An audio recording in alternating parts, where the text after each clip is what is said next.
Hello everyone, I hope you're all doing well. As you can see by the title, today we are going to be talking about open-ended play.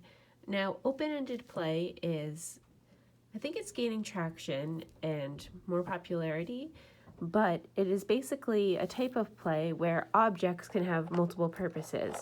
For example, this peg doll can be used as a person or maybe as a log for, an animal to jump over, or if it was painted orange, maybe it could be used as a carrot and so on. So open-ended play is becoming more widely known, or at least it's more in my radar ever since I started becoming a preschool teacher. I don't work for a Waldorf or a Montessori school, but I am very interested in the Waldorf style of education. If you're not sure what Waldorf is, I'm not the best at explaining it because I'm not certified in Waldorf, but it is basically a form of education that focuses a lot on, in early childhood years, on play, fantasy, storytelling, and nature. You can look it up if you're interested, but the thing about open-ended toys is a lot of the brands that sell them are pretty expensive. They're pretty pricey. And I know that not everyone is able to afford open-ended playthings because of the cost. And most open-ended toys are made out of wood. Plastic is avoided in Waldorf and Montessori and things like that. So basically, I just put this little collection together of open-ended toys and things that I own. So if you have some kiddos at home and you want to start engaging more in open-ended play with them, or here's a little twist on it for my journalers out there and like my kind of creative community, I have started engaging in open-ended play myself as an adult because I think making buildings and using these items to create buildings and scenes and things like that really helps me get out of creative ruts. Plus, on another side of things, as some of you know, that I studied psychology and I hope to go to graduate school soon for psychology. And something that I've been really thinking about as a potential research study, or kind of just a question in my mind, is what is the effect of play on adults? So I think adults need to play too. So yeah, sorry, I get really rambly and stuff. But I'm just going to jump in and show you what is in this little basket here. So it's kind of all layered, so I'm just going to take each thing out at a time. Oh, and I don't know if I mentioned this, but open-ended play is good because it helps children like stretch their minds creatively, and there's not a set purpose for each toy. Like if you were to give a child a train track and trains, they would kind of know like how that is supposed to be used. Or what else? Like action figures, those are used typically in a sort of way. Even doing puzzles, there's like you give a child a wooden puzzle and there is a task to complete. So the child puts the puzzle together and then that task is done. And, they want to move on. But with open-ended play, there are so many possibilities of things you can create, and it really fosters a person's imagination. So there we go. All right, the first bin I have here is just a little bin of kind of some Waldorf inspired dolls, and then just some other things I've collected. So these items right here are from a shop on Etsy called Fairy Shadow, I believe. I really love her store. She has a lot of open-ended play, just dolls and things like that are Waldorf inspired. I don't know if that will focus, but these are called Bean Babies, I think. And they're just like these little bunting babies.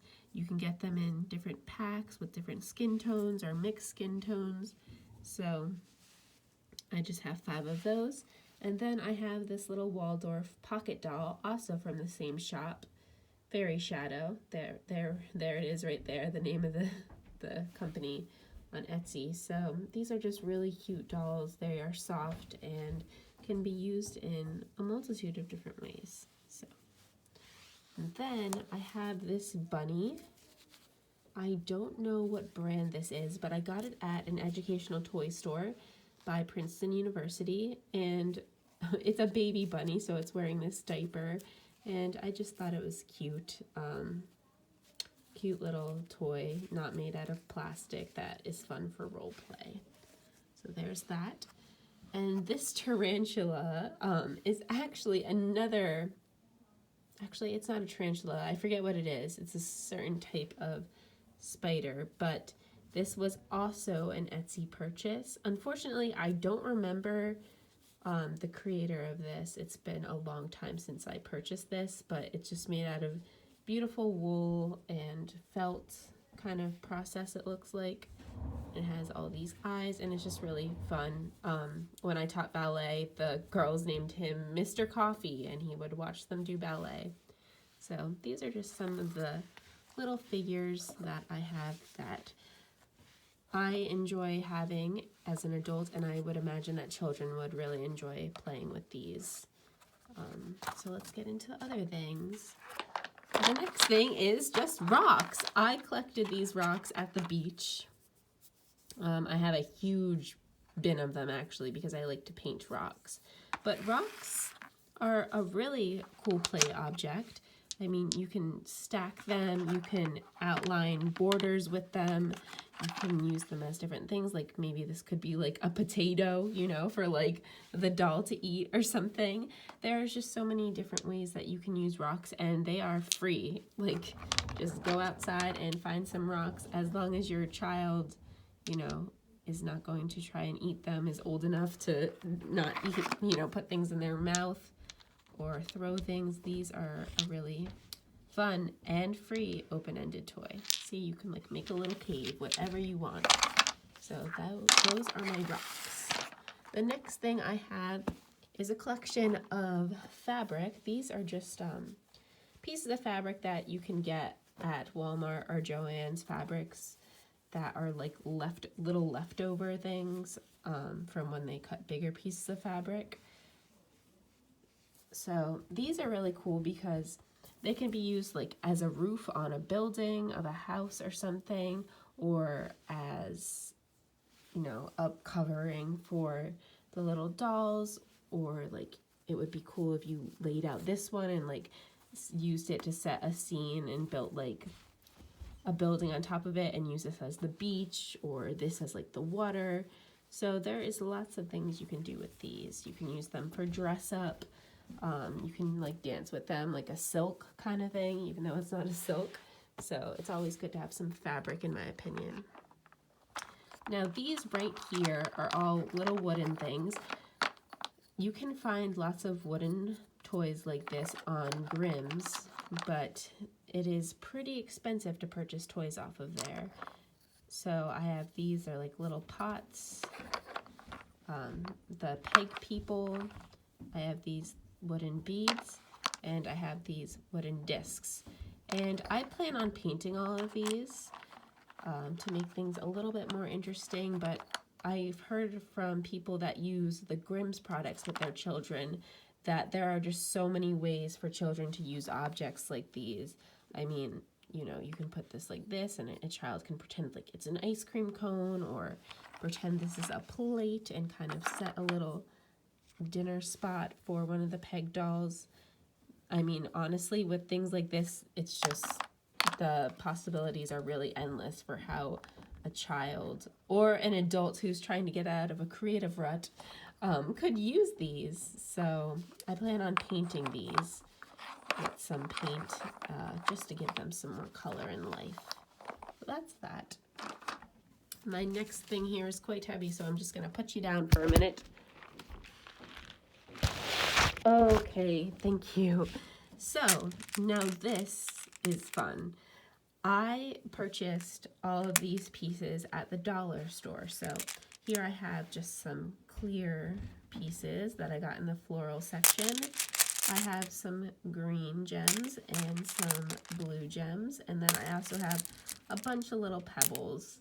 Like all of these other objects, there's just endless amounts of things you can do with this.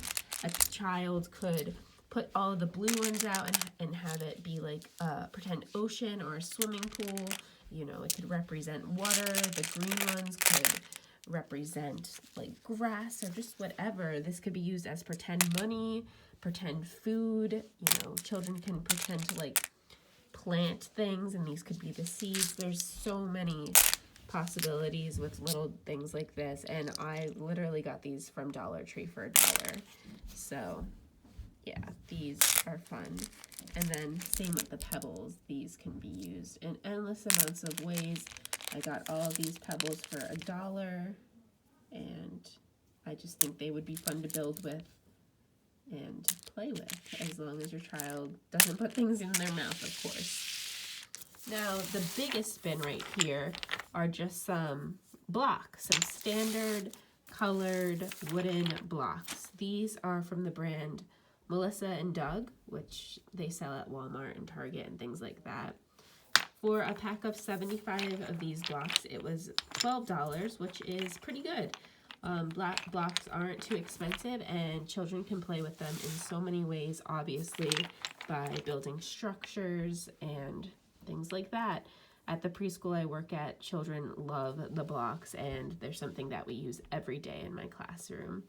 So, there you go. Sorry if you can hear my parents upstairs. I'm in the basement. But anyway, these are just some of my ideas to bring open-ended play into your house for your children or for yourself that won't break the bank, and I think are really fun. So I hope you guys enjoyed watching. I know this was kind of a different sort of video, but yeah, I hope you guys are staying healthy, staying safe, and I will talk to you soon. Bye.